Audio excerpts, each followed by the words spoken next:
Bonjour et bienvenue à cette vidéo numéro 4 de la semaine 1 de la formation internationale en astronomie pour enseignants.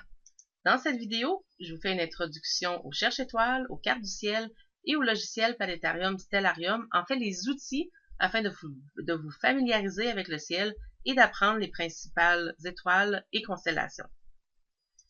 Quand je donne cette formation aux enseignants du Canada, j'aime bien leur montrer un site web où justement il est possible de télécharger une version facilement imprimable que vous pouvez assembler, faire en classe même, et leur montrer une introduction au cherche-étoiles.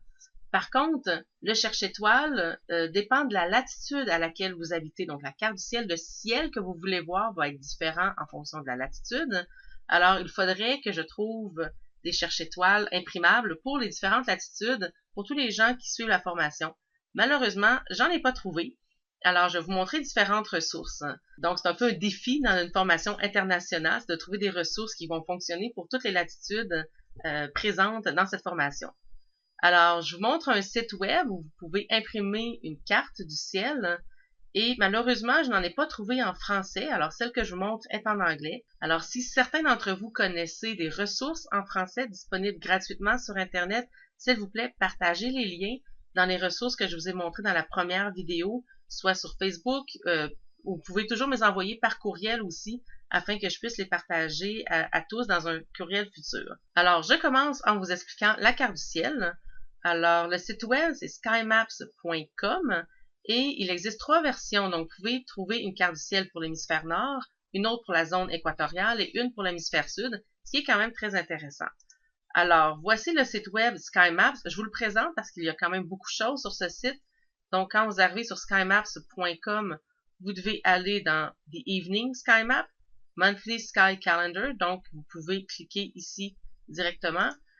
Par la suite, et là, il faut descendre un peu dans la page, donc j'ai pris, ça paraît sûrement très petit à votre écran, mais vous avez dans le plus bas de la page ici, une fois que vous avez cliqué, Northern Hemisphere Edition, donc l'édition de l'hémisphère nord, et vous les avez pour tous les mois. Alors, ce qui est quand même intéressant avec cette carte-là, c'est qu'elle est mise à jour pour chaque mois, et pas seulement pour novembre en général, mais vraiment pour novembre 2015. Donc, à ce moment-là, on peut voir aussi les planètes où elles sont situées. Donc, je vais un peu vous montrer le bas de la page ici, là, si je le remonte. Donc, vous avez l'hémisphère nord pour les derniers mois. Et ensuite, vous avez l'édition équatoriale, environ pour les altitudes, bon, autour de 0 évidemment, mais un peu au-dessus, je dirais plus 20 à moins 20 facilement. 20 nord, en fait, à 20 sud facilement. Et l'édition de l'hémisphère nord pour environ 40 degrés latitude nord, disons jusqu'à 20 aussi, ça devrait fonctionner quand même assez bien. Il y a aussi encore plus bas l'édition de l'hémisphère sud. Alors, comment utiliser cette carte? En fait, vous la voyez ici. Je l'ai aussi ici à l'écran. Je l'ai imprimée sur du carton. En fait, elle est recto verso, mais je vous les montre à l'écran plus en détail. Donc, on voit évidemment la carte du ciel ici. L'horizon est tout le tour. Vous voyez ici l'est, le sud, l'ouest et le nord. Et peut-être que vous demandez tout de suite pourquoi l'est et l'ouest sont inversés par rapport aux cartes habituellement qu'on regarde de la Terre. Mais en fait, c'est justement ça la différence, c'est que dans ce cas-ci, c'est une carte du ciel, donc on regarde vers le haut, alors qu'en général, quand on voit une carte de la Terre, on regarde comme vers le bas, donc l'Est et l'Ouest sont inversés. Ce qui est intéressant avec ce site, c'est qu'on nous montre justement vraiment pour novembre 2015 certaines informations intéressantes, comme par exemple le 9, justement, novembre, la Lune est près de l'étoile Spica. On voit que c'est la pleine lune le 25 novembre. Donc, on a de l'information comme ça générale. On voit aussi les principales constellations, les principales étoiles. Plus l'étoile est grosse, plus elle est brillante dans le ciel. Dans le fond, plus l'étoile est grosse sur la carte du ciel, plus elle est brillante dans le ciel. Et ça, c'est ce qu'on indique ici avec la magnitude. Donc, la magnitude d'une étoile nous indique sa brillance. Plus le chiffre est bas, même dans les négatifs, plus l'objet est brillant dans le ciel. Alors, si c'est nouveau pour vous, si vous voyez des fois la magnitude des objets, dites-vous que plus le chiffre est bas, et même dans le négatif, à ce moment-là, plus il est brillant. L'étoile la plus brillante dans le ciel, Sirius, après le soleil, évidemment. Alors, l'étoile de nuit la plus brillante, c'est Sirius, qui est à une magnitude de moins 1,4. Et c'est un peu, dans l'œil nu, en théorie, on pourrait voir jusqu'à une magnitude de 6, mais tout dépendant de vos conditions de ciel, par exemple, dans les villes, on voit beaucoup moins d'étoiles, donc on ne voit pas les moins brillantes jusqu'à la magnitude de 6. Au verso de la carte, vous avez beaucoup d'informations, donc si vous comprenez l'anglais, c'est quand même intéressant aussi, ce qui est facilement visible à l'œil nu, aux jumelles, ou avec un télescope, on a un glossaire, des trucs, donc c'est quand même une très belle ressource. Et je vous montre un peu comment l'utiliser. Alors, je vais prendre ma carte ici. Alors, la carte du ciel, ce qu'il faut comprendre, justement, c'est que le tour, c'est l'horizon, ce qui veut dire que le point au centre, complètement, ce serait le zénith, qui est le point directement au-dessus de notre tête. Alors, le zénith serait là, l'horizon est tout le tour. Alors, en fait, pour vraiment l'utiliser, il faudrait que je me fasse un petit chapeau en demi-sphère au-dessus de la tête avec ça. Évidemment, ce n'est pas évident l'utiliser de cette façon. Alors, le truc, c'est d'enligner la direction dans laquelle on regarde avec la direction qui va être au bas de la carte. Si je regarde vers le sud, si le sud est là et je regarde vers le sud, eh bien, je place ma carte comme elle est au départ et je vais voir les constellations qui sont ici. En me souvenant que si j'arrive au centre de la carte, déjà, je suis directement au-dessus de ma tête. Si je veux regarder à l'ouest, à ce moment-là, je dois tourner ma carte. Et c'est ça le truc, c'est vraiment de tourner pour que la direction qui est au bas ici soit la direction dans laquelle je regarde. Donc, si je regarde vers l'ouest, je vais voir ces constellations-là ici. Même chose si je vais au nord. Alors, dans ce cas-ci, par exemple, si je vais au nord, je vais voir la grande ours, la casserole, dans le fond. Alors, je la vois très bien ici dans le ciel. Constellation facilement visible dans l'hémisphère nord. Et c'est ce que je verrai en regardant vers le nord et l'étoile polaire, par exemple, est juste ici. Même chose pour l'est. Donc, le truc, c'est vraiment de tourner la carte. Et c'est souvent ce que les gens vont oublier de faire au départ. Ils se retrouvent dehors avec ça et ne savent pas trop comment s'aligner, comment partir. Alors, c'est ce que je mentionne ici. Alors, justement, le tour de la carte représente l'horizon. Le centre du cercle représente le zénith, donc le point directement au-dessus de notre tête. Et le truc, c'est qu'il faut vraiment tourner la carte afin que la direction vers laquelle nous regardons soit la direction au bas de la carte. Et à ce moment-là, on la tient vraiment devant nous, comme ça, pour pouvoir lire les constellations. Un peu le même principe avec le cherche-étoile, mais le cherche-étoile, ce qu'il y a d'intéressant, c'est qu'on n'a pas besoin d'en télécharger un pour chaque mois. On a notre carte à l'année avec le cherche-étoile. Par contre, à ce moment-là, on n'a pas les planètes représentées puisque les planètes se déplacent par rapport aux étoiles du ciel profond.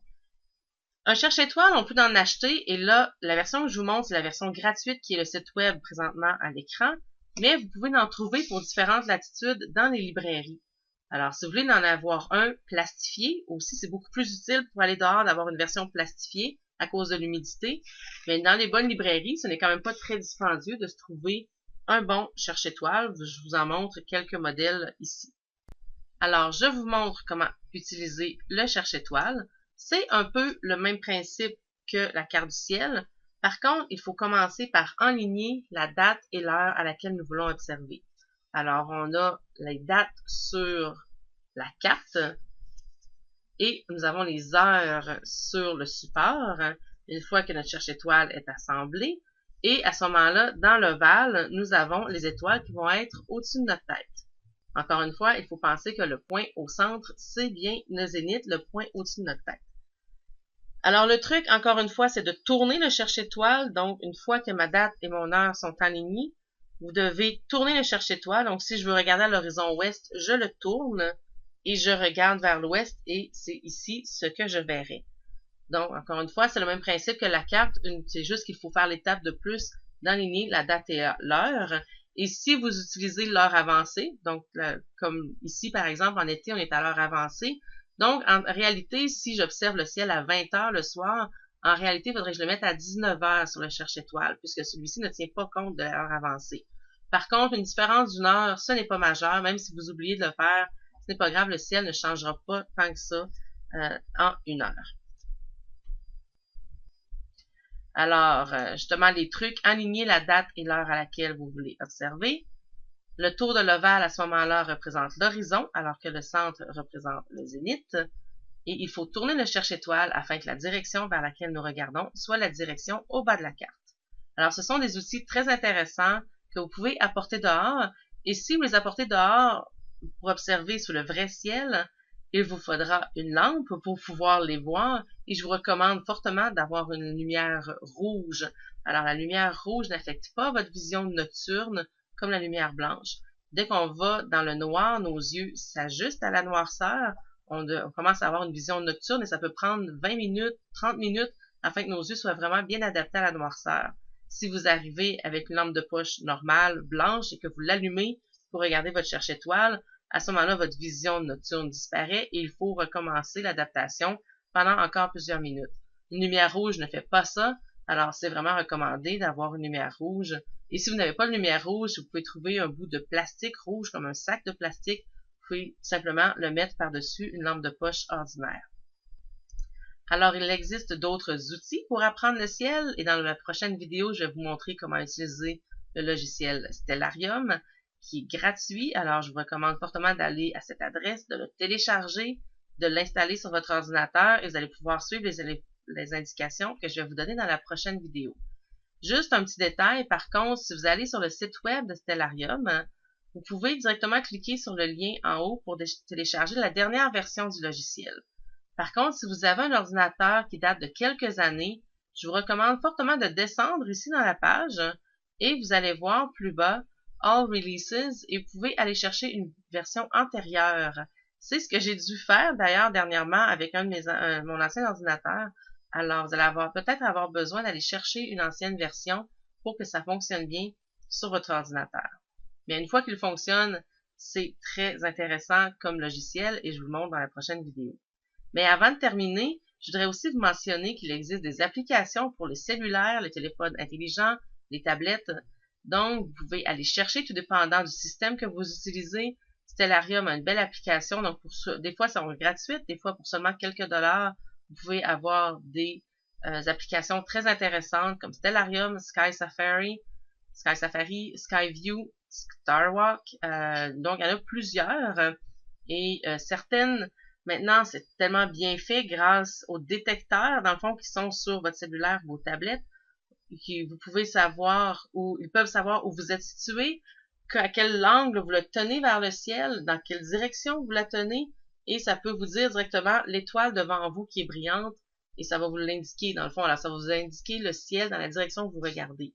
C'est assez impressionnant, c'est comme un cherche-étoile intelligent, finalement, qui s'ajuste dans la direction que vous regardez.